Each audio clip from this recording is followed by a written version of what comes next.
passer la parole aux intervenants et de manière à ce que l'ensemble des personnes présentes aujourd'hui à notre séminaire soient au courant. Pour ceux qui connaissent l'association, vous avez probablement déjà le réflexe d'aller régulièrement sur le site internet, donc fbls.com ou hjfb.eu, et vous pouvez y trouver donc sur les onglets les différentes manifestations à venir, le calendrier, ou aussi les enregistrements des anciens webinaires.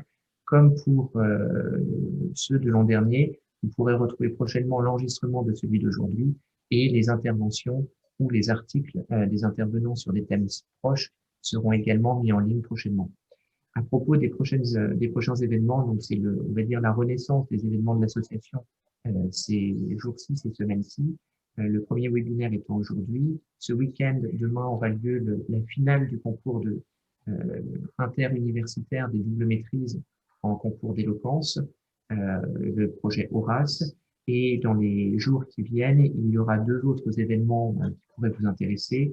Tout d'abord, le 31 mars, un événement co-organisé avec les magistrats de liaison des deux ambassades donc françaises au Royaume-Uni et britannique en France sur la coopération judiciaire et juridictionnelle après le Brexit en matière civile, criminelle et commerciale. Et ensuite, deux webinaires de l'association, là en partenariat avec la Cour de cassation sur Penser l'office du juge qui aura lieu le 12 avril et l'autre événement donc sur le Brexit propre à l'association organisé avec l'Université de Glasgow le 14 avril. Je pourrais bien sûr répondre à vos questions ou notre secrétariat si vous en avez, mais je préfère laisser le peu de temps disponible à l'heure du déjeuner pour la conférence et je passe la parole sans plus tarder.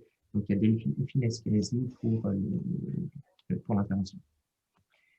Alors, merci beaucoup Frédéric pour cette introduction. Le thème du jour est donc de déterminer comment appliquer lorsque nous sommes en France, soit dans le contexte d'une succession, soit dans le contexte d'un divorce, comment appliquer la loi anglaise lorsque, compte tenu des règles de DIPRE français, c'est la loi anglaise qui s'applique au régime matrimonial des époux. C'est aujourd'hui le postulat de départ et Hélène reviendra sur les cas dans lesquels la loi anglaise sera applicable au régime matrimonial des époux et également on va un petit peu étendre à la succession et moi-même je reviendrai rapidement sur la question de savoir quand est-ce que la loi anglaise sera applicable en cas de divorce. La raison pour laquelle nous avons décidé de faire ce séminaire est que, en tant que praticien, nous avons constaté qu'il existe une réelle difficulté lorsque, effectivement, la loi anglaise s'applique au régime matrimonial des époux. Premier point, qu'est-ce qu'un régime matrimonial? Aujourd'hui, on a une définition de la notion de régime matrimonial qui est plus ou moins acceptable pour tous, en tout cas non controversée, puisqu'elle résulte d'un règlement européen que vous connaissez peut-être, qui est le règlement européen sur les régimes matrimoniaux et qui précise que le régime matrimonial est l'ensemble des règles relatives aux rapports patrimoniaux entre époux et dans leurs relations avec des tiers qui résultent du mariage ou de sa dissolution. Donc, on voit qu'en droit européen, on a une définition très claire de cette notion de régime matrimonial. La difficulté, c'est que la loi anglaise ne connaît absolument pas ce concept de régime matrimonial. Et on se retrouve donc dans une situation où nous avons besoin pour une liquidation de succession, une liquidation de divorce français, d'appliquer la loi anglaise, car les règles de DIP nous imposent d'appliquer la loi anglaise, alors que d'un autre côté, en Angleterre, ce n'est même plus un problème de renvoi, c'est que le concept tout court n'existe pas. Donc, on est vraiment dans une situation très proche de l'absurde. Si je devais prendre une analogie, ce serait presque rentrer chez un boulanger pour lui dire « Bonjour monsieur, je voudrais du fish and chips ». Et être interloqué que le boulanger refuse de vous vendre du fish and chips. C'est exactement la situation dans laquelle on se trouve lorsqu'on cherche à faire appliquer en France la loi anglaise au régime matrimonial. Cette absurdité a conduit les praticiens français à appliquer depuis des dizaines d'années maintenant une fiction, et je ne ménage pas mon terme, une fiction selon laquelle le régime anglais serait l'équivalent du régime de séparation de biens. C'est une fiction car ce ne correspond absolument pas à la réalité du droit anglais, que l'on se trouve en matière de succession, comme l'expliqueront Laure et Hélène, ou qu'on se trouve en matière de divorce, comme l'expliquera Nancy. Donc, premier point à retenir, contrairement à ce qu'on essaye de faire depuis des années, en aucun cas, le régime anglais est un régime de séparation de biens. Et continuer de considérer que c'est le cas, c'est vraiment vouloir vivre dans une fiction par simplification, mais c'est vraiment ne pas vouloir prendre en compte ce qu'est l'essence du droit anglais. Deuxième point et deuxième difficulté, outre que le droit anglais ne connaît pas la notion de régime matrimonial, dans la conception française et également, je dirais, européenne et continentale, la cause de la dissolution du régime matrimonial est indifférente, puisqu'on sait qu'en principe, que le régime matrimonial soit dissous par divorce ou par décès, les effets seront les mêmes. La cause de la dissolution est donc indifférente. Or, autre difficulté également, en droit anglais, la cause de la dissolution, la cause de la fin des rapports patrimoniaux entre les époux va jouer sur les conséquences. Les conséquences ne seront pas les mêmes si on est en cas de décès ou en cas de divorce. Et c'est une autre subtilité du droit anglais que nous avons beaucoup de mal à intégrer en France. Donc, le but de l'heure que nous allons passer ensemble va être de revoir les règles applicables en droit anglais en matière de succession, et c'est Laure qui va un petit peu revenir là-dessus. Ensuite, Hélène, notaire, vous expliquera comment prendre en compte et adapter ces règles lorsque la liquidation de la succession se fait en France, mais que c'est la loi anglaise qui s'applique au régime matrimonial et ou à la succession. Et dans un deuxième temps, on reviendra sur les questions de divorce. Et Nancy vous explicitera comment se passe un divorce en droit anglais au niveau des conséquences financières. Et j'essaierai ensuite de vous expliciter comment, selon moi, on peut adapter ces règles du droit anglais pour les mettre en œuvre en droit français au niveau de la liquidation du régime matrimonial et garder en France l'essence du droit anglais. Voilà, donc je cède la parole à Laure pour quelques explications sur les règles applicables en matière de succession en Angleterre. Merci beaucoup Delphine. Alors, je vais donc dire quelques mots d'abord sur la situation des époux en droit anglais pendant leur union et après, je me concentrerai sur les règles applicables lors du décès de l'un d'eux. Du vivant des époux, on va voir que certains mécanismes permettent de remédier au régime de séparation de biens. Lors du décès des époux, on verra que lorsque le défunt décède sans avoir laissé de testament, le conjoint survivant est un héritier légal privilégié. On examinera également le principe de liberté testamentaire.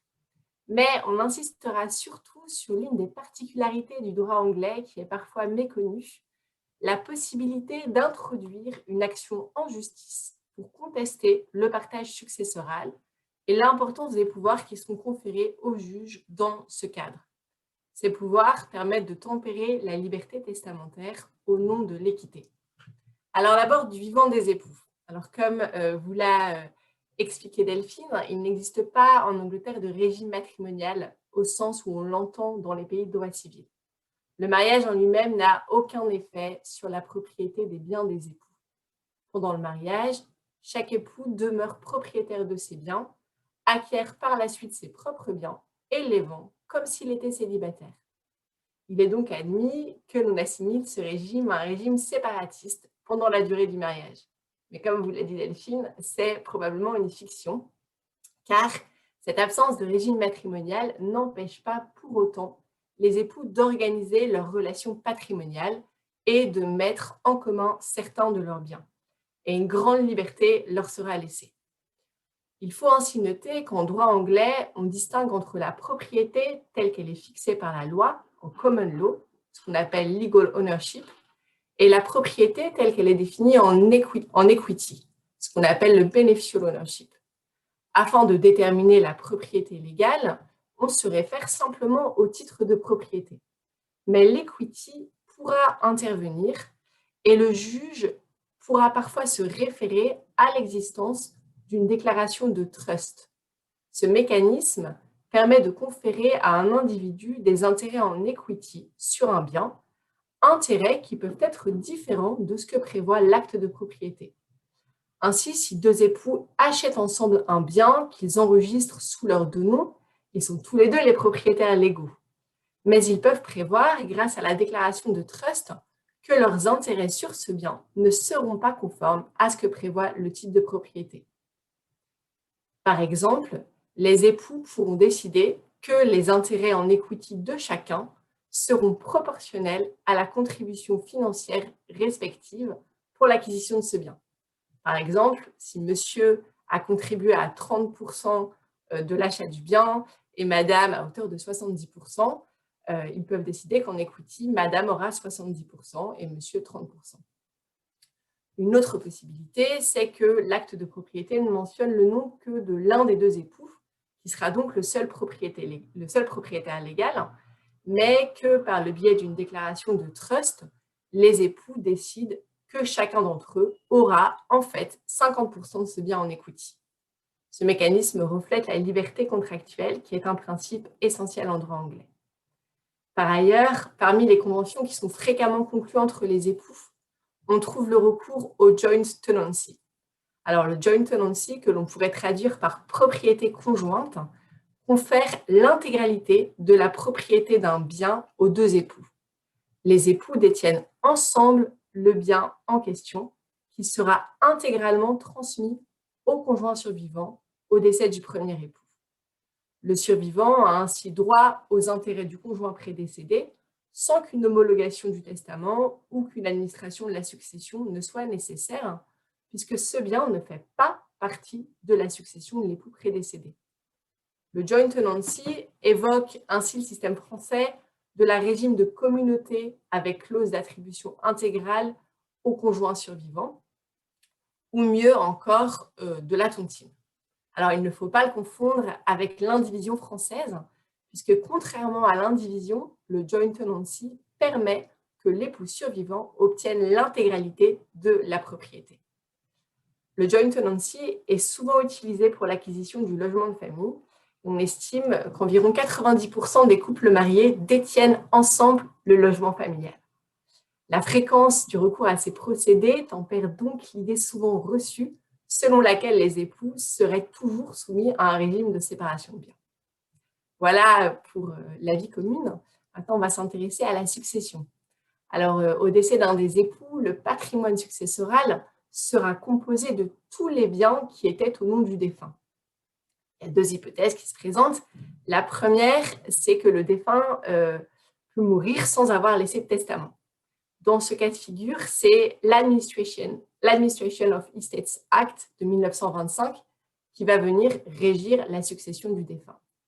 Cette disposition prévoit qu'en présence de descendants du défunt, l'époux survivant perçoit de manière systématique une somme d'argent fixe de 250 000 livres. Cette somme sera toujours la même, quelle que soit la valeur du patrimoine du défunt. Elle permet, dans la majorité des cas, l'attribution de l'intégralité du patrimoine successoral au conjoint survivant. Par ailleurs, s'il reste des biens dans la succession, le conjoint survivant obtient également tous les objets personnels du défunt. Enfin, s'il reste encore des biens, le conjoint survivant obtient la moitié des biens restants.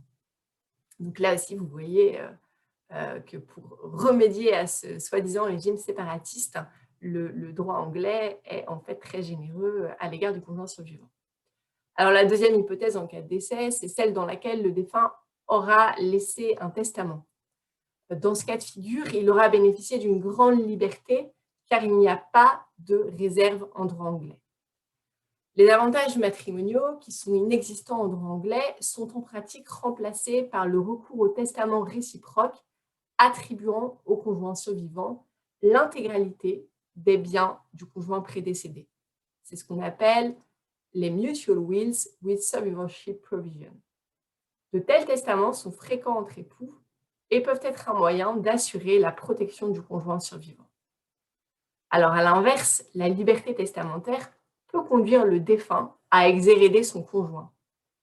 Bien que le droit anglais accorde une grande place à la liberté successorale, Il tient également compte de l'équité et il permet à certains proches du défunt de contester le partage successoral en justice lorsque ce partage serait inéquitable. C'est ce que nous allons maintenant examiner. Alors en Angleterre, l'importance de la liberté individuelle est telle que le législateur refuse d'admettre une contestation systématique du testament du défunt. Il en est de même pour la succession habitat-stat, car les règles apparaissent alors comme reflétant la volonté du défunt. C'est pour cela qu'il n'y a pas de réserve héréditaire. Pourtant, il existe une possibilité pour les proches évincés par le testament ou évincés par les règles habitat-stat d'introduire une action en justice qualifiée d'action familiale.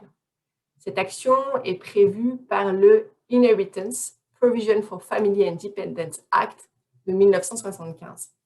Ce texte donne au juge un pouvoir discrétionnaire lui permettant de prendre des mesures raisonnables lorsque l'application du testament laissé par le défunt ou l'application des règles de la succession habitat-stat produisent des effets particulièrement injustes.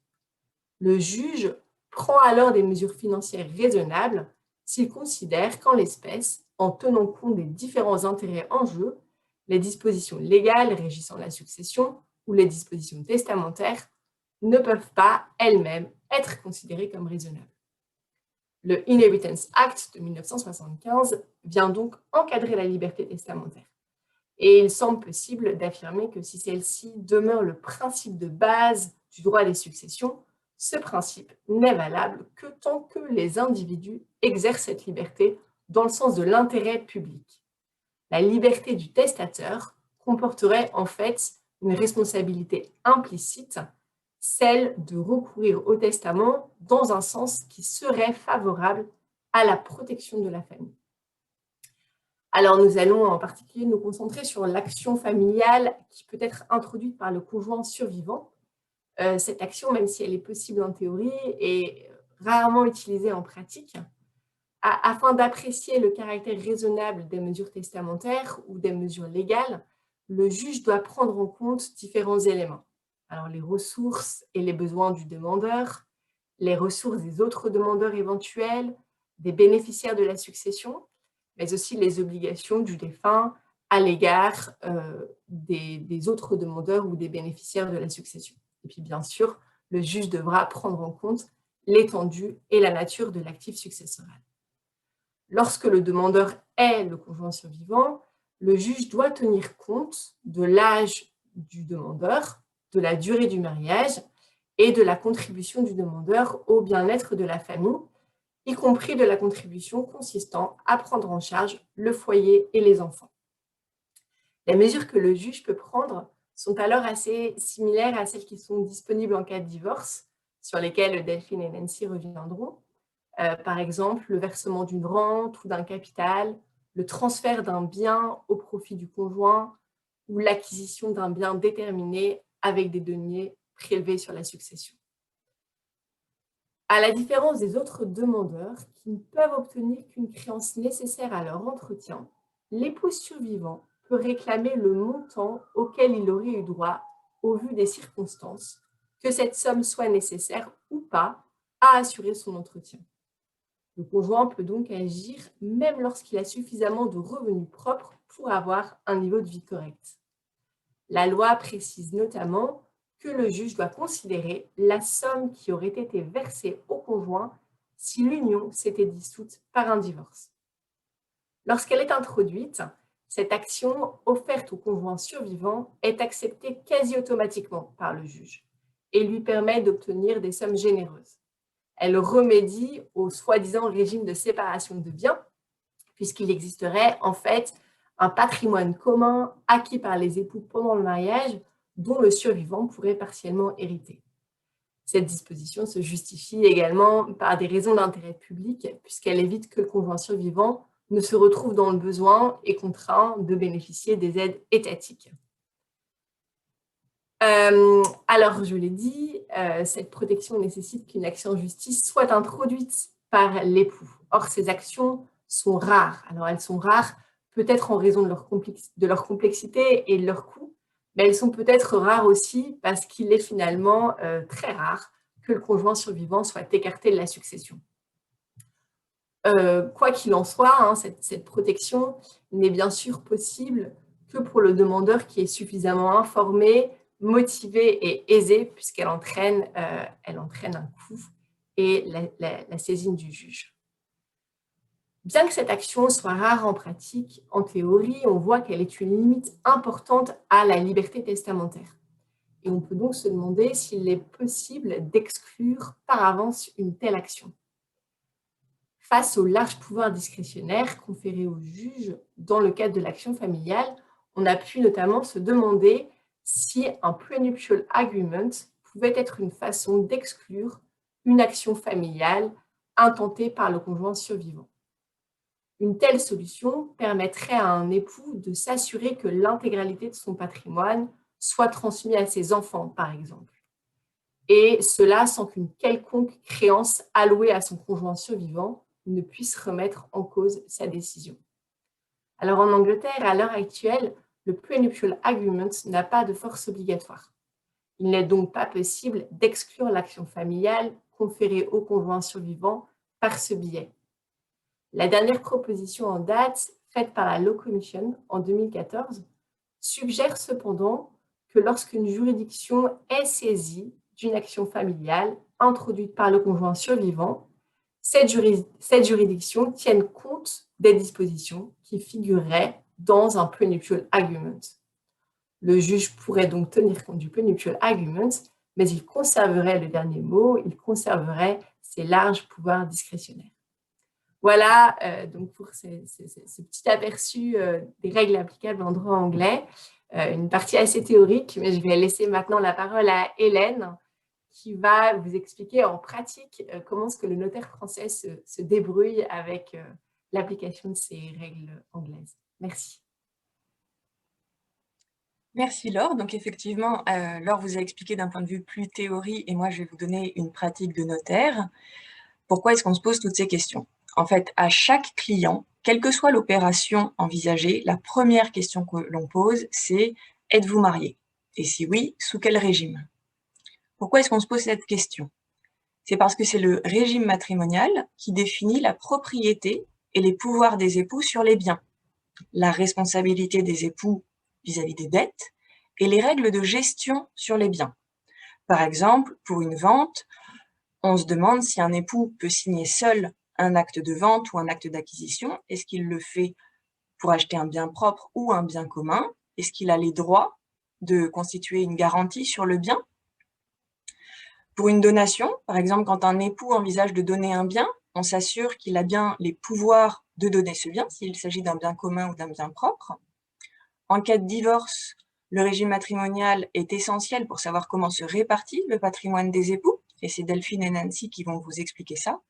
Enfin, en matière de succession, évidemment, le régime matrimonial entre aussi en ligne de compte. C'est très important de comprendre comment se déroule une succession en France. Donc, je vais vous expliquer les étapes. Il y a deux principales étapes. La première étape, c'est de définir les biens qui entrent dans la succession. Quels sont les biens qui appartiennent aux défunts? Et c'est justement grâce au régime matrimonial que l'on détermine la propriété des biens. S'il y a des comptes à faire entre époux, ça s'appelle liquider le régime matrimonial. La deuxième étape, une fois qu'on a identifié les biens qui entrent dans la succession, on leur applique les règles successorales, qui, elles, dépendent de la loi applicable à la succession. Je vais reprendre ces deux étapes, mais c'est primordial de comprendre qu'il ne faut pas confondre les règles du régime matrimonial et les règles de la succession, que vient de vous expliquer Laure. Donc la première étape, on détermine les biens du défunt. On regarde, dans le cas où il était marié évidemment, s'il avait fait un contrat de mariage. On se pose moins de questions quand il y a un contrat de mariage. À défaut de contrat de mariage, on va déterminer ce fameux régime matrimonial. Ce n'est pas l'objet du webinaire d'aujourd'hui de vous expliquer toutes les règles de détermination qui sont assez complexes, qui dépendent de la date du mariage, de la nationalité des époux et de pas mal de choses. Mais grosso modo, c'est la résidence habituelle des époux après le mariage qui va déterminer la loi applicable à ce régime. Par exemple, en fait, le lieu de célébration n'a aucune importance. Des époux français qui se marient en France alors qu'ils résident au Royaume-Uni ou alors qu'ils résident en France mais qu'ils vont déménager au Royaume-Uni quelques mois après, si leur première résidence habituelle après le mariage est le Royaume-Uni, ils seront soumis aux règles du régime matrimonial de droit anglais.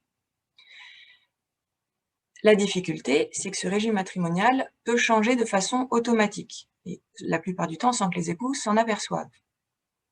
La première façon de changer, ça c'est pour les époux mariés avant 2019, c'est quand des époux de nationalité commune reviennent vivre sur l'état de leur nationalité commune.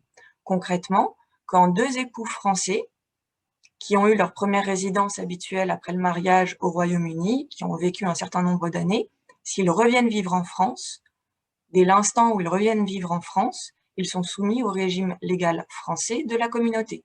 Évidemment, toujours quand il n'y a pas eu de contrat de mariage. Une fois qu'il y a un contrat, c'est fini, ça ne change plus. Et dans le cas, l'exemple que je viens de vous donner, c'est sans rétroactivité. Ce qui veut dire qu'il y a plusieurs régimes matrimoniaux qui sont susceptibles de s'appliquer au cours d'une même union.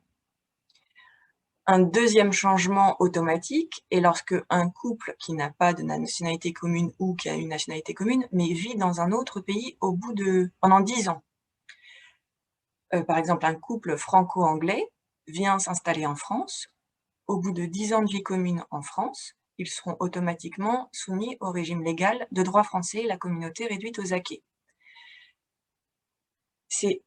Il est possible de faire ce qu'on appelle une déclaration de loi applicable. C'est un acte par lequel les époux décident quelle est la loi applicable à leur régime matrimonial.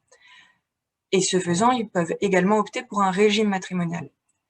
Cet acte permet d'éviter les changements automatiques et surtout d'anticiper, parce qu'on se pose la question au moment d'un divorce ou d'une succession. Donc autant anticiper quand les deux époux sont d'accord et que les deux époux sont vivants, évidemment.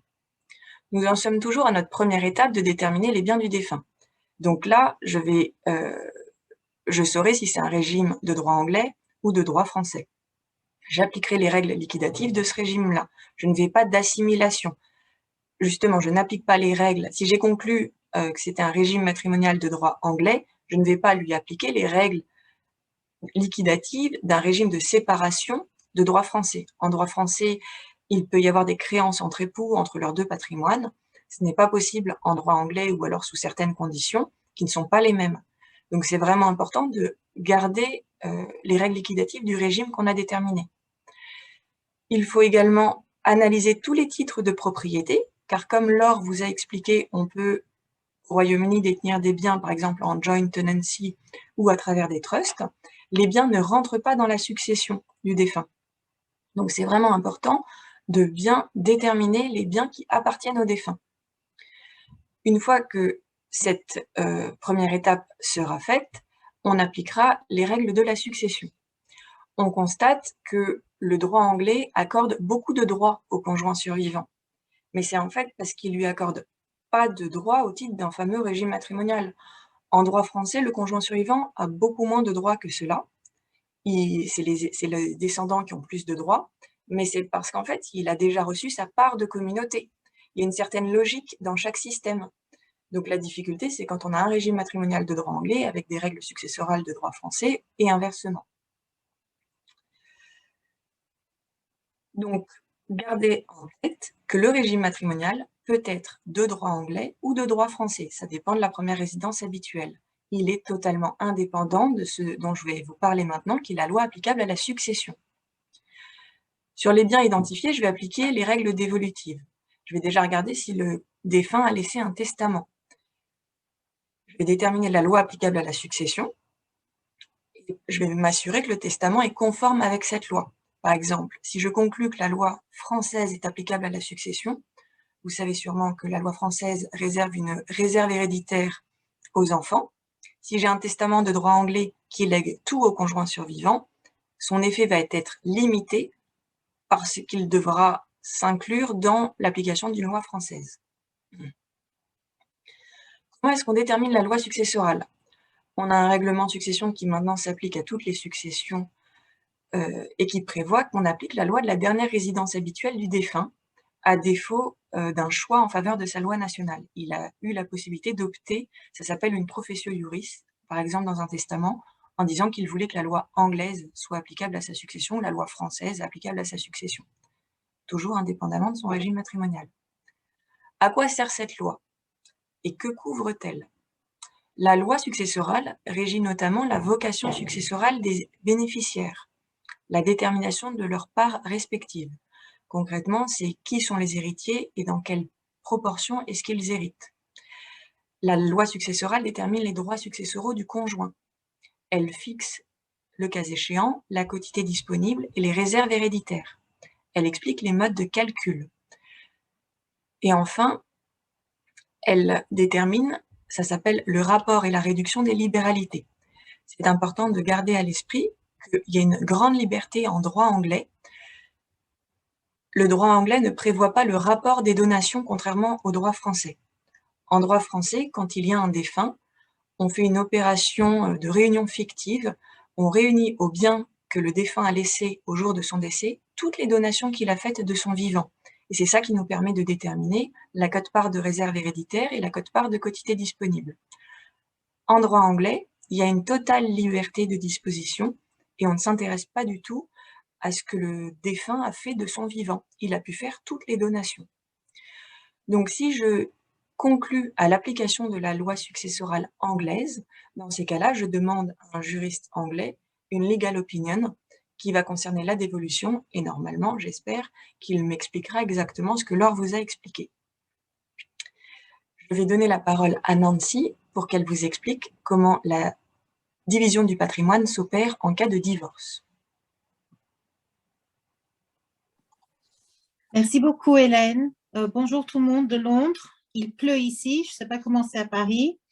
En tout cas, moi, je vais vous exposer les concepts de droit anglais lors d'un divorce qu'un juge français va devoir prendre en compte.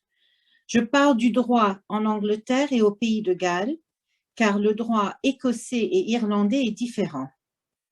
C'est très important, comme on a souligné déjà, que l'approche et la logique française et anglaise sont complètement à l'inverse. Delphine a fait l'analogie du boucher et du fish and chips, mais elle a aussi fait également l'analogie de comment faire entrer un cercle dans un carré. Il faut également retenir que nos processus sont différents, notamment de l'existence du régime matrimonial en France. Vous le savez maintenant que nous n'avons pas de régime matrimonial en Angleterre.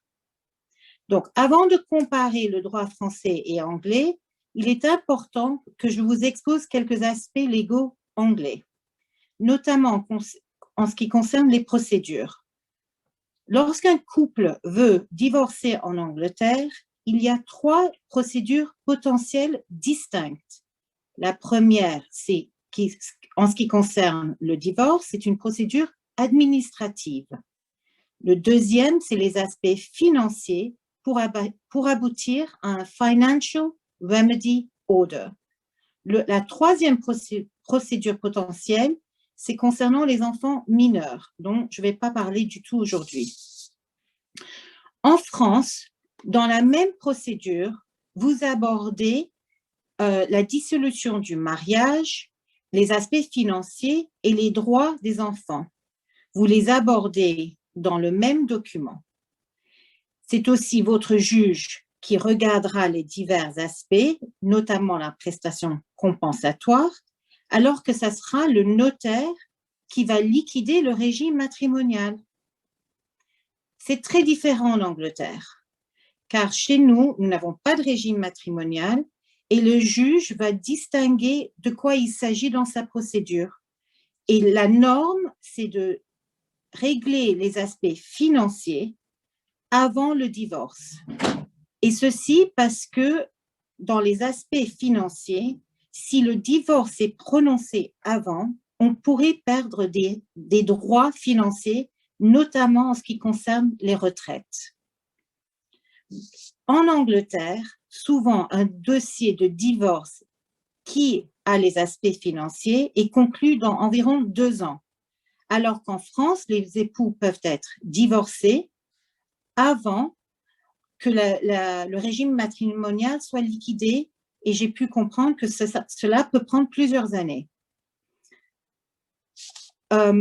L'autre aspect, c'est de retenir, avant que je fasse l'exposé des aspects financiers lors du divorce, c'est que même si nous n'avons pas de régime matrimonial en soi, on pourrait faire l'analogie que Hélène et Laure ont fait déjà référence, c'est-à-dire que pendant le mariage, on pourrait assimiler le régime anglais à un régime de séparation de biens, alors qu'au moment du divorce, on l'assimilera à un régime de communauté de biens. Comme vous, nous avons forcément des lois et des statuts, bien que la jurisprudence prend énormément de poids dans l'application de la loi. Par contre, nous n'avons pas de formule définie pour calculer la prestation compensatoire et la rente.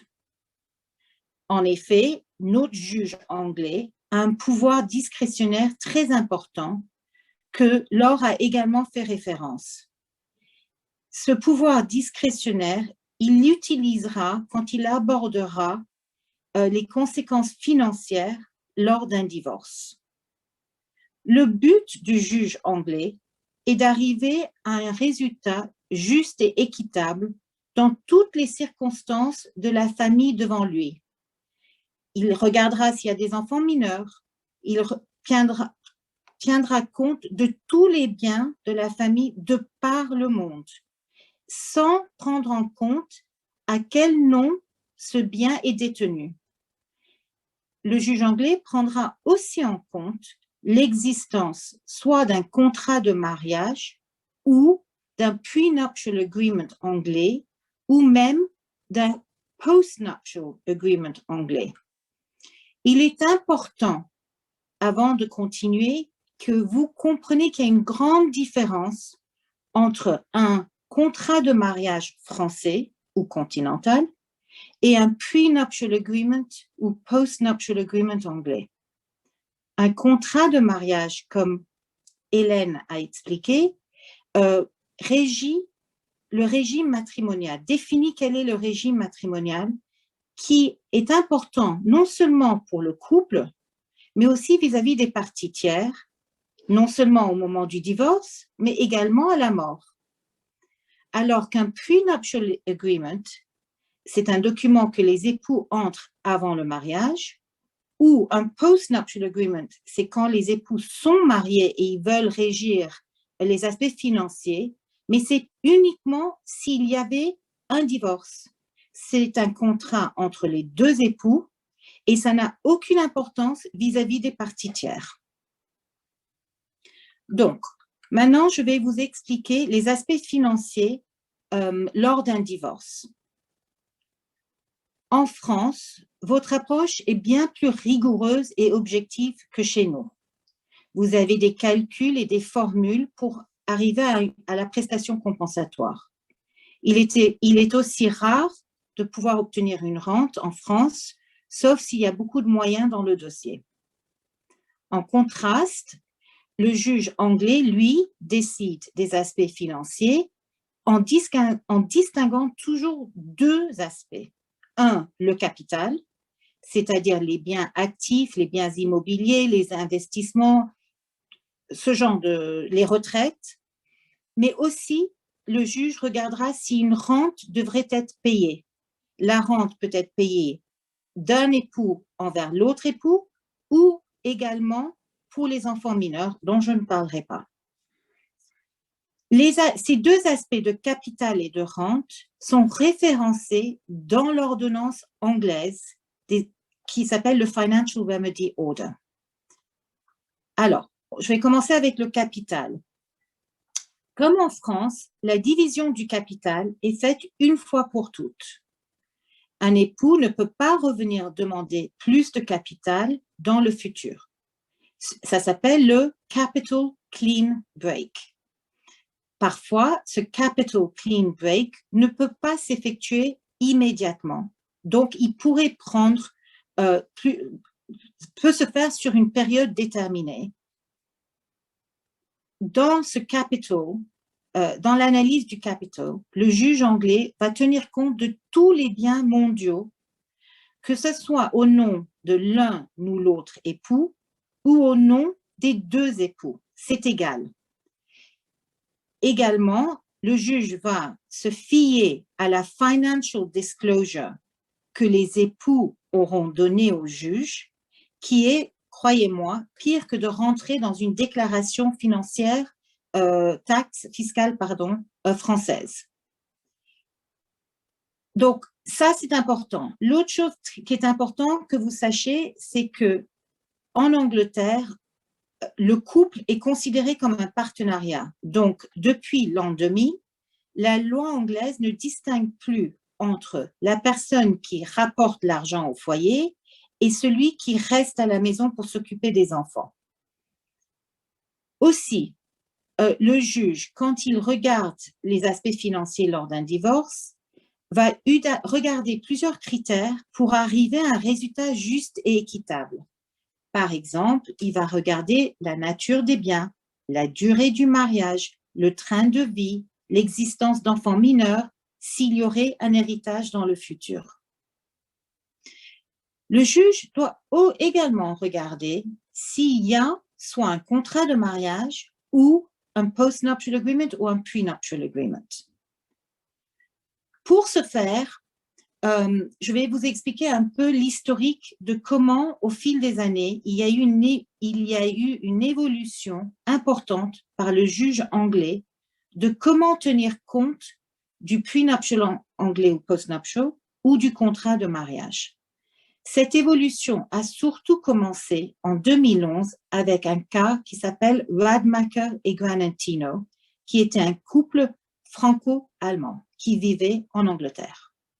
Depuis ce cas, l'existence du pre-nuptial anglais pourrait avoir un impact décisif dans la division des biens en capitaux.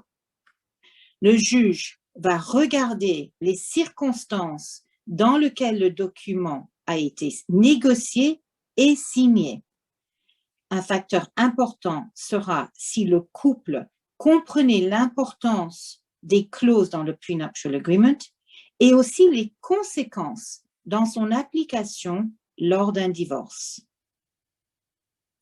En résumé, le juge anglais tentera de trouver un équilibre entre l'existence du pre-nuptial agreement, du moment qu'il est équitable, et le droit de l'autonomie individuelle et des choix du couple. Maintenant, s'il y a un contrat de mariage à la Continentale, la Cour va potentiellement tenir compte de ce contrat parce qu'il voudra reconnaître la volonté des époux qui sont rentrés dans ce contrat. Mais contrairement au pre-nuptial agreement, le juge ne regardera pas spécifiquement toutes les clauses du contrat de mariage. S'il y avait le choix d'un régime de séparation de biens, il est possible que le juge anglais mette de côté les biens qui existaient avant le mariage, qui seraient définis dans le contrat de mariage. Mais ceci seulement si les needs du couple sont remplis lors de la division du capital.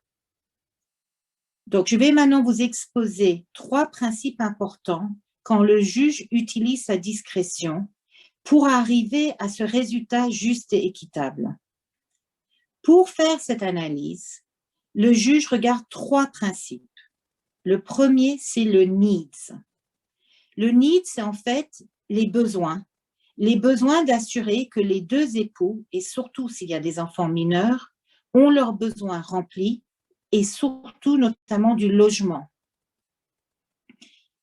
S'il y a un surplus d'argent ou de biens, le juge peut regarder 2 autres principes. Le deuxième principe, c'est le principe de sharing, c'est-à-dire le partage. Donc, si les needs sont remplis et qu'il y a des biens supplémentaires, le juge regardera pour que les biens supplémentaires soient partagés entre les 2 époux. parfois, le juge déterminera que les biens qui existaient avant le mariage soient mis de côté avant le sharing principle. Le troisième principe est celui de la compensation. Compensation, c'est l'équivalent de ce que je comprends entre les dommages et intérêts en France. L'application est rare maintenant en Angleterre et c'est surtout lié si quelqu'un, du fait du mariage, a perdu quelque chose et que maintenant que le mariage sera dissous, la perte est visible. Mais en Angleterre, c'est extrêmement rare au jour d'aujourd'hui de réussir de faire un compensation claim. Donc, maintenant, si nous avons un contrat de mariage ou un prenuptial, postnuptial agreement anglais qui est contesté et qui est mis devant un juge, le juge regardera de nouveau le point de départ qui est de trouver un résultat juste et équitable. Mais ce point de départ sera différent du fait de l'existence du prenuptial agreement ou postnuptial agreement. Et souvent, les prenuptial agreements et postnuptial agreements éliminent les principes de sharing et de compensation. Et donc, souvent, sert uniquement aux needs. Dans tous les cas, le juge anglais regarde les juges deviennent de plus en plus vigilants quand il y a un contrat de mariage. L'analyse se focus plutôt sur les circonstances et les clauses du contrat de mariage et de façon beaucoup moins détaillée que s'il y avait un post-nuptial ou prenuptial agreement. Et ça dépendra des circonstances dans lesquelles le contrat de mariage a été rempli. Les cas évoluent maintenant de plus en plus et c'est vraiment seulement les needs qui sont pris en compte quand il y a un post-nuptial agreement, prenuptial agreement et parfois quand il y a un contrat de mariage. Selon les dossiers, les needs sont remplis de manière généreuse ou pas. Encore une fois, ça dépend des moyens et du patrimoine de la famille. Ceci dit, la Cour devient de plus en plus moins généreux envers les époux parce qu'ils veulent adopter les principes de l'autonomie entre les époux au moment de la signature du post-nuptial ou prenuptial agreement. Et si les clauses étaient équitables, ils devraient respecter l'intention des époux de respecter l'accord eux-mêmes. Comme je vous ai dit tout à l'heure, les clauses du prenuptial agreement souvent excluent les principes de compensation et de sharing. Laure a fait référence à la Law Commission de 2014 qui essaye de rendre les prenuptial et postnuptial agreements binding, que la Cour prenne en compte dans tous les dossiers. La loi n'est pas venue encore en vigueur. Donc ça, c'était les aspects de capital. Maintenant, le deuxième aspect que le juge regardera, ce sera les rentes. Et les rentes, c'est les besoins en revenus des époux. Alors, parfois, un époux doit payer à l'autre époux un paiement annuel. Ce paiement annuel peut s'effectuer soit pour une durée déterminée ou soit jusqu'à ce que la personne décède ou prenne sa retraite. Et ça s'appelle un joint life order. Dans les dossiers où il y a beaucoup de moyens financiers, on peut calculer quel est le montant de maintenance et ensuite le payer en une fois. Et ça s'appelle capitalized maintenance. Pour arriver au niveau de maintenance, le juge regarde le train de vie des personnes, les besoins qui ont été demandés et requis dans la financial disclosure, et aussi de voir si la personne, le requérant, peut subvenir, ne serait-ce que partiellement, à ses propres besoins. Donc, vous voyez que le juge anglais regarde le capital et la rente, et souvent, dans les dossiers, il y a les deux éléments. Il y a le capital clean break et quand possible un income clean break avec le paiement d'un montant d'argent, ou sinon il y a le periodical payment, c'est-à-dire que le requérant reçoit de l'argent pendant une durée déterminée. Donc, pour résumer, l'approche en Angleterre lorsqu'un couple divorce est très différente. Et donc, le juge français, quand il doit appliquer la loi anglaise, devrait apprécier les principes suivants. Premièrement, le manque de formule et la discrétion du juge pour arriver à une solution juste et équitable selon toutes les circonstances du dossier, notamment s'il y a des enfants mineurs. Le deuxième principe important, c'est que tous les aspects financiers du patrimoine familial mondial sont pris en compte, même si pendant le mariage, le couple utilise ces biens comme s'il existait dans un régime de séparation de biens. C'est parce que lors du divorce, on rentre dans l'esprit d'une communauté de biens, parce que tous les biens de la famille sont partagés, en principe. Troisièmement et finalement, il faut aborder la division en capital et tenir compte s'il y a une rente dans tous les dossiers. Donc, mon mot final, avant de donner la parole à Delphine, c'est de dire que potentiellement, il y a une solution si les couples dans ce monde international viennent vivre en Angleterre, de rentrer dans un pre-nuptial anglais ou un post-nuptial anglais. Ils pourraient envisager des clauses de loi applicables. Mais je pense que la négociation risque d'être difficile parce que dès qu'on a l'avantage d'avoir des conseils légaux, on comprendra assez rapidement que le système de divorce en Angleterre est bien plus généreux qu'en France. Donc, je vous laisse avec cette pensée. Merci beaucoup. Merci beaucoup, Nancy. Alors, je reprends la parole pour vous donner ma position sur comment, du coup, venir mettre tous ces concepts en France. Alors, je précise qu'on avait prévu de durer jusqu'à 14 heures, mais c'est possible qu'on poursuive un petit peu pendant encore 10 minutes, 10-15 minutes. Donc, je m'excuse de ce petit décalage de créneau. Vous avez toujours la possibilité de vous déconnecter, on ne sera pas vexé. Alors, le point très important, c'est que Nancy vous a expliqué comment se passait un divorce en Angleterre et les conséquences financières d'un divorce. La difficulté, c'est que comme vous savez, quand on est en France et qu'on regarde les conséquences financières d'un divorce, contrairement au juge anglais qui va avoir une appréciation globale et dont l'objectif sera d'arriver à un résultat juste, équitable et discrétionnaire en fonction des circonstances de chaque dossier, nous, on va raisonner de façon très différente puisque déjà, on va avoir deux catégories. On va avoir une première catégorie qui va être la catégorie obligation alimentaire et dans laquelle va venir figurer en principe la prestation compensatoire et une deuxième catégorie qui sera la liquidation du régime matrimonial.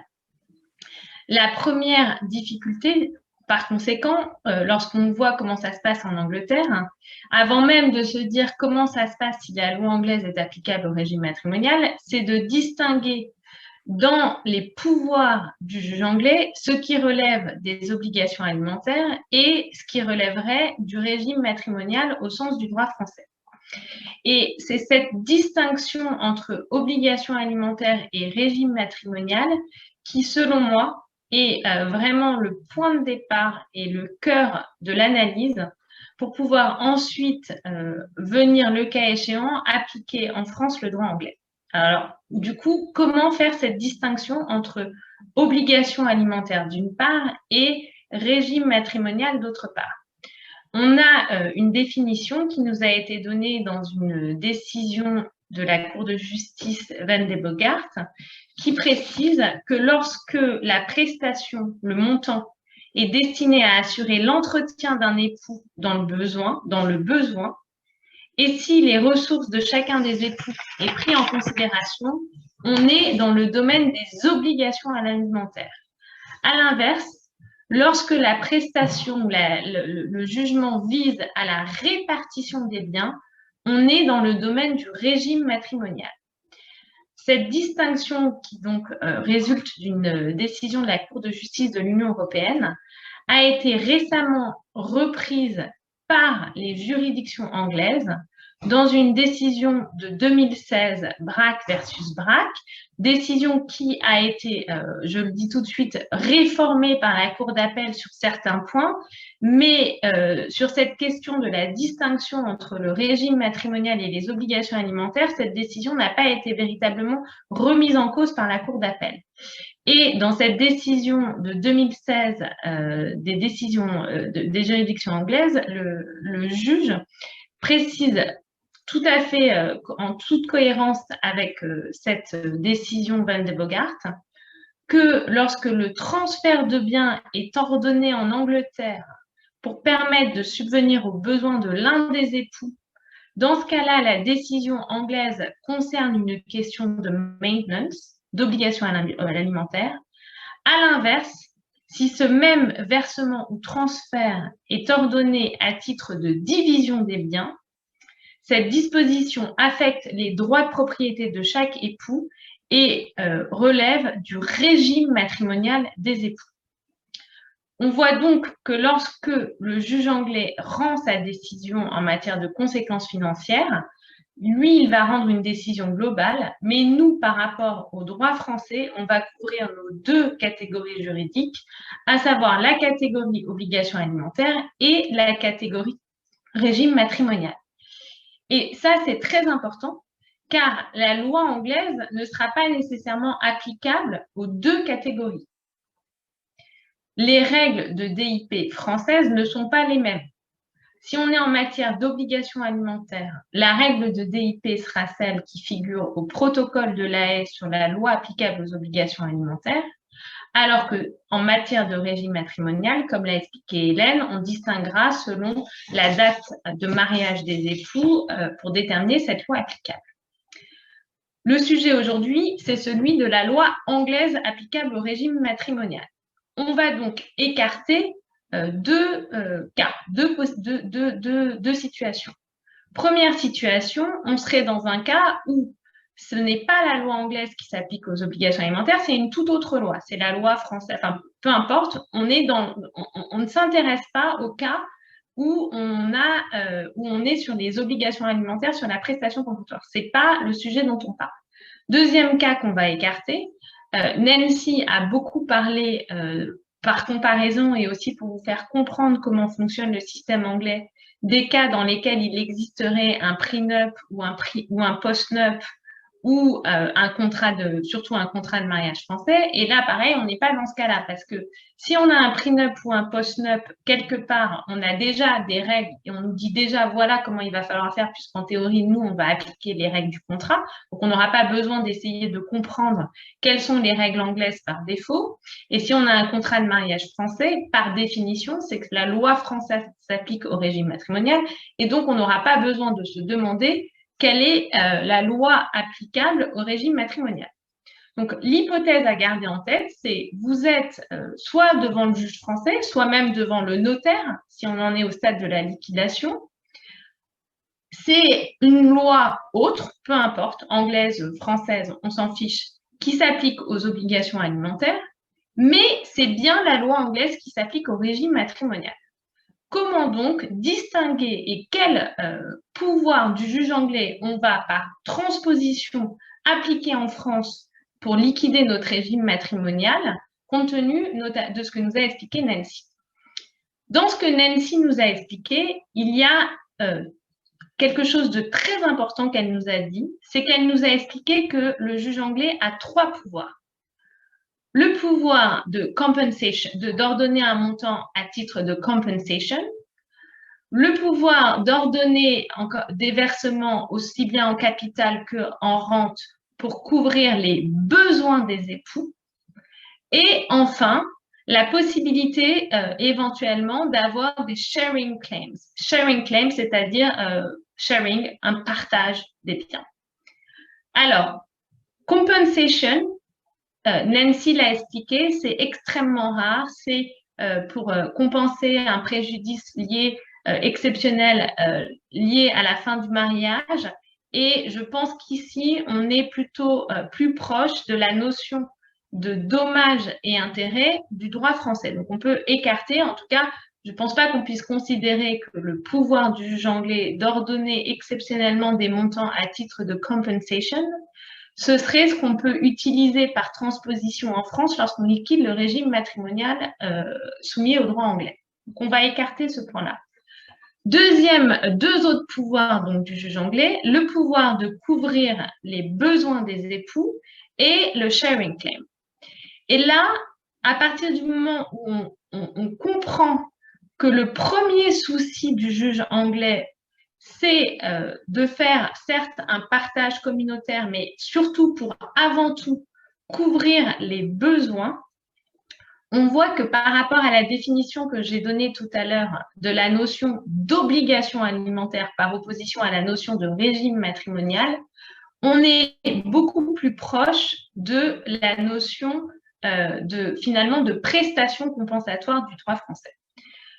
Ma position aujourd'hui, et vous pouvez ne pas être d'accord, mais ma position aujourd'hui, c'est que les décisions du juge anglais qui ordonnent le transfert de qui ordonne un montant en capital et ou une rente avec comme souci essentiel au départ de couvrir les besoins des époux, des enfants, comme l'a expliqué Nancy, en prenant en compte les circonstances, le train de vie, les conditions, la façon dont les époux ont vécu et de vraiment regarder aussi les ressources et les revenus de chacun.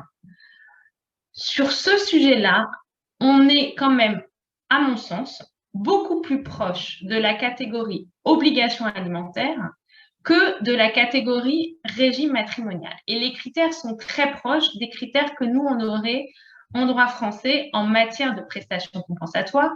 Et on retrouve aussi le caractère discrétionnaire qui existe aussi en France lorsque le juge français statue sur la prestation compensatoire. Par conséquent, ma position est de dire que le pouvoir du juge anglais d'ordonner encore une fois des montants à ce niveau-là relève des obligations alimentaires. Et donc, toute décision du juge anglais fondée sur les needs ne rentre pas, encore une fois, dans cette notion de régime matrimonial, mais dans cette notion d'obligation alimentaire, ce qui d'ailleurs aura des conséquences pour l'exécution de cette décision, puisque le règlement européen qu'il faudra utiliser pour faire exécuter cette décision, si on était avant Brexit, ne sera pas le même, et si on est, pour les obligations alimentaires, et de toute façon, post-Brexit, on sera obligé d'avoir des fondements différents. Mais donc, on est en matière d'obligations alimentaires.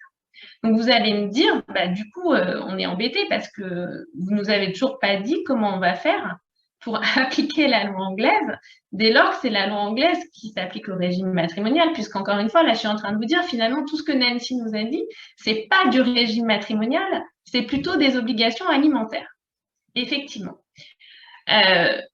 À mon sens, le pouvoir du juge anglais qui sera finalement le plus proche de cette notion de régime matrimonial, c'est lorsque, une fois que les besoins auront été couverts, le juge anglais regarde et détermine si les époux peuvent avoir en plus des sharing claims. Car au niveau du sharing, là, on est vraiment sur cette idée de partage des biens, de droit de propriété des époux sur les biens des autres, une fois que les besoins ont été couverts. Et on voit donc qu'on est du coup dans une logique qui est plus proche de la notion de régime matrimonial, puisque ça va être encore une fois le droit des époux sur les biens, une fois que les besoins ont été couverts. Donc on voit finalement que c'est une logique qui est un petit peu l'inverse de la logique du droit français. Pourquoi? En droit français, lorsqu'on doit statuer sur le montant de la prestation compensatoire, l'article 271 du Code civil vous dit qu'il faut prendre en compte les droits potentiels des époux au titre de la liquidation du régime matrimonial. Donc, en droit français, lorsque le juge français doit déterminer le montant de la prestation compensatoire, en principe, il doit dire « je sais que, a priori, les époux vont recevoir tant au titre de la liquidation du régime matrimonial ». Eh bien, Ici, ce serait plutôt l'inverse, c'est-à-dire qu'il faudrait se dire, on a déjà obtenu tel montant pour couvrir les besoins, donc le juge a déjà donné tout ce qu'il y avait à donner au niveau des besoins. Maintenant que ça a été fait, est-ce que oui ou non, il y a des sharing claims? Et au titre de ces sharing claims, est-ce que vous pensez que le juge anglais permettrait aux époux d'avoir des droits supplémentaires sur les biens? Et la seule façon ensuite de répondre à cette question, c'est pas nous, juristes français, de venir par analogie dire le régime anglais, c'est un régime de séparation ou le régime anglais, c'est un régime de communauté, puisqu'encore une fois, ces analogies sont totalement aberrantes, inexactes et à l'opposé de l'essence même du juge anglais, qui est un juge qui décide de façon discrétionnaire, sans aucune catégorie juridique et règles prédéfinies de façon objective. Donc, le simple fait de dire on va fixer des règles en avance qui seront toujours les mêmes, rien que ça, c'est l'opposé de ce que ferait un juge anglais. Donc, la seule solution, c'est, si vous êtes dans le contexte d'un divorce contentieux, d'aller demander dans ce cas-là, comme on le fait d'ailleurs pour beaucoup d'autres pays, lorsque la loi applicable n'est pas la loi française, d'aller demander un certificat de coutume à un avocat ou un barrister anglais en lui disant, voilà, nous avons un dossier en France, partez du postulat que les needs des époux sont couverts car nous avons déjà une décision sur la prestation compensatoire, et encore une fois, quelle que soit la loi applicable. Maintenant, est-ce que dans ce dossier-là, sachant que tous les needs en income et en revenus ont été remplis, est-ce que oui ou non, les époux auraient un sharing claim? Et encore une fois, on est dans un cas, selon mon postulat, où il n'y a pas de contrat, il n'y a pas de prenup, il n'y a pas de post-nup. Et c'est la seule façon de pouvoir vraiment ne pas enlever l'essence du droit anglais devant le juge français. Alors, vous allez me dire, ça va être un IA contentieux, car on aura des certificats de coutume qui, évidemment, ne diront peut-être pas la même chose selon l'époux qui est représenté.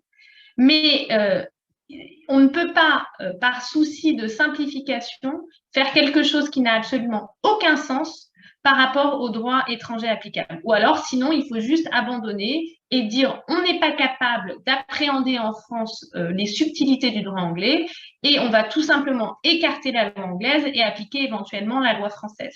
Mais appliquer cette fiction, c'est avec beaucoup d'hypocrisie simplifier les choses dans une volonté finalement de destruction de ce qu'est pour moi le concept du droit anglais. Donc la conclusion à laquelle j'arrive, c'est que malheureusement, on ne peut pas simplifier. Oui, c'est beaucoup de complexité, mais c'est la seule façon, encore une fois, de conserver l'essence du droit anglais devant les tribunaux français. Voilà. Je laisse Hélène conclure sur ces quelques mots. Merci Delphine de nous avoir, avec Nancy, bien exposé les règles de division du patrimoine en matière de divorce. Vous avez compris et constaté que le fameux régime matrimonial de droit anglais ne se divise pas de la même façon en cas de décès et en cas de divorce. Il y a un très large pouvoir laissé à la liberté des époux pour répartir leur patrimoine, notamment en cas de divorce. J'attire votre attention en fait sur la différence philosophique de nos deux systèmes. Le système français place la loi comme garant d'une égalité. Le juge a pour rôle de faire respecter cette loi. Le notaire et l'administration fiscale appliquent strictement les règles imposées par la loi. À l'opposé, le système anglais place la liberté et l'équité comme piliers fondamentaux. Le juge est là pour contrôler les excès de cette liberté cas par cas. Ce manque de méthode liquidative rigoureuse peut dérouter un juriste français avec un esprit cartésien, et il faut avouer que ça déroute plus les juristes que les époux qui peuvent apprécier cette flexibilité. L'ennui vient du fait que la flexibilité du droit anglais déroute également l'administration fiscale française, qui peut voir dans ce manque de base juridique des donations déguisées qui sont taxables en France. En fait, cette grande liberté en droit anglais s'explique aussi parce qu'il n'y a pas de conséquences fiscales.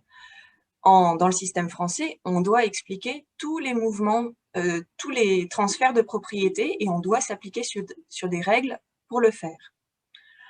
En revanche, je pense qu'on peut s'accorder à dire que ce manque de prévisibilité et perturbant si on veut anticiper. D'où l'importance de faire une déclaration de loi applicable. Et il est primordial de se poser la question en amont et pas de se poser la question au moment du divorce. Certains instruments ne sont ouverts que dans des situations internationales. Il faut qu'il reste un élément d'extranéité dans votre situation pour pouvoir accéder à ces instruments. Par exemple, pour un couple de Français qui résident au Royaume-Uni, il faut se poser la question avant de revenir en France. Sinon, il n'y aura plus d'éléments internationaux dans leur situation. La loi applicable à la succession dépend de la résidence au jour du décès. Et les gens n'ont pas conscience qu'en déménageant, ils changent la loi applicable à leur succession. Cette loi peut également s'anticiper. Et c'est donc dès à présent qu'il faut se poser ces questions. Nous avons couvert le sujet. La conférence est maintenant terminée. Et nous tenons à remercier l'Association des juristes franco-britanniques et spécialement les présidents Frédéric Goldberg et Stéphane Bonifaci qui nous ont permis de la proposer. Un grand merci à Sophia Sali pour tout ce qui est technique. On va répondre à vos questions. On va surtout vous envoyer aussi les articles que nous avons écrits sur le sujet, toutes les 4. Merci Hélène. Alors pour les questions, nous avons 2 questions, donc rapidement comme le temps qui nous était imparti est terminé. Première question à laquelle je vais répondre moi, puisque c'était je pense plutôt sur les questions de mariage et de divorce de Simon Hossington sur est-ce qu'il existe le contenu typique d'un certificat de coutume et preuve du mariage en Angleterre. Alors sur la preuve du mariage en Angleterre, il suffit de communiquer l'acte de mariage anglais. Aucun autre document n'est nécessaire pour prouver l'existence d'un mariage en France. Et après, si la question est de savoir par rapport à ce dont j'ai parlé, s'il existe un certificat de coutume sur type, par définition non, il n'existe pas de certificat de coutume type sur les conséquences du divorce, puisque ça sera au cas par cas en fonction des circonstances du dossier. Deuxième question de Simon qui a posé beaucoup de questions. Celle-ci, je pense, sera plutôt pour Laure. Donc Laure, je te laisse la parole pour cette deuxième question qui est plus en matière de testament. Merci Delphine. Alors la question concerne la variation du testament du défunt comme dans le cadre de la princesse Diana. En fait, il est possible d'avoir recours à ce qu'on appelle un variation order. Donc, c'est la possibilité de modifier les dispositions testamentaires. Tous les bénéficiaires sont d'accord de procéder à une telle modification. Donc, c'est vraiment ici sur la base d'un accord des bénéficiaires que le testament a pu être modifié. Ça n'a plus rien à voir avec la procédure dont j'ai parlé tout à l'heure. Voilà, merci.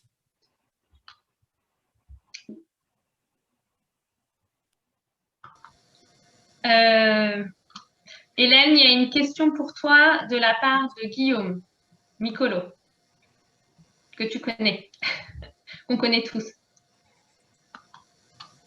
Alors, concrètement, dans la comparution d'un acte français, s'ils sont mariés sous la loi anglaise, moi je dis, alors c'est pareil, je propose, le régime il est quand même assimilable à la séparation de biens pendant le cours du mariage et que les époux ont les réels pouvoirs de signer cet acte. Parce qu'en fait, dans la comparution des époux, ce qui nous intéresse, c'est les pouvoirs des époux sur les biens. J'espère que ça répond à ta question. Oui. Et alors, on avait également une question de Cyril. Mais qui sera plutôt aussi avec Nancy, comment Nancy Relief s'articule avec le sharing claim. Alors moi, ma compréhension, mais Nancy, tu peux peut-être expliquer, c'est qu'en fait, l'ancillary, c'est la procédure dans laquelle on va pouvoir demander des sommes, et en fait, donc c'est le nom général de la procédure qui permet de demander des montants financiers. Et c'est dans le cadre de cette procédure-là qu'ensuite le juge va pouvoir ordonner des montants soit en capital, soit en rente, soit éventuellement un transfert de propriété. Et que dans le cadre de cette procédure, il exercera ses pouvoirs de compensation, needs et sharing. Donc le ancillary, c'est le nom de la procédure. Et le sharing claim, c'est l'un des pouvoirs exercés par le juge au moment de cette procédure. Est-ce que ma compréhension est correcte? Tout à fait. Bon, je vais pouvoir devenir English solicitor. Tout à fait. Donc Cyril, j'espère que ça répond à votre question et on se connaît, n'hésitez pas évidemment, si ce n'était pas le cas, à m'envoyer d'autres questions ou à ce qu'on échange en direct là-dessus. Frédéric, on vous laisse la parole pour conclure peut-être. Merci beaucoup. Donc, some words in English to conclude. First, to thank you, all the speakers for this webinar, which was for me, not being a family law practitioner, very interesting and really clear, and I really thank for all the efforts you've put into preparing this webinar, and also for all of you who attended. It was so a little longer than what we promised to do for 1 hour, but it was, I think, in the same line as all the seminars which we try to do to really allow you all to interact between the different sections and also between the different kinds of law. So a big thanks to all of you, and we look forward to seeing you again in our next events, either in Paris or in the UK. And once again, I want also to